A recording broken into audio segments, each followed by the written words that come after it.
C'était leur retrouvaille, leur première rencontre depuis le retour de Donald Trump à la Maison-Blanche. Un grand dirigeant. Et ça s'est très bien passé pour Viktor Orban, le Premier ministre hongrois.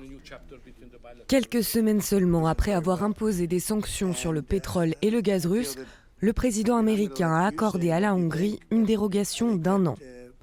Orban, allié de longue date de Trump et critique du soutien occidental à l'Ukraine, s'est félicité de la décision.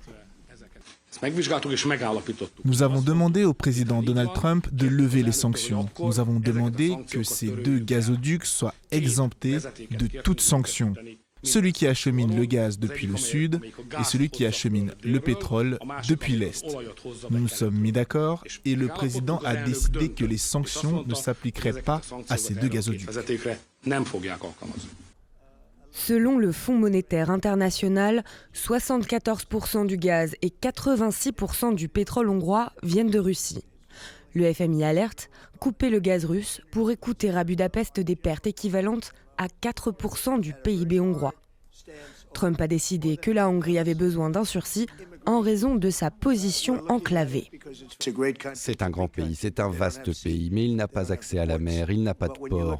Mais quand on regarde le reste de l'Europe, beaucoup de ces pays n'ont pas ce problème. Ils achètent beaucoup de pétrole et de gaz à la Russie, ce qui me dérange beaucoup car nous leur apportons notre aide. Vendredi, le président ukrainien Volodymyr Zelensky a déclaré qu'il ne pouvait pas laisser la Russie tirer profit de la situation et qu'il trouverait un moyen de garantir qu'il n'y ait pas de pétrole russe en Europe.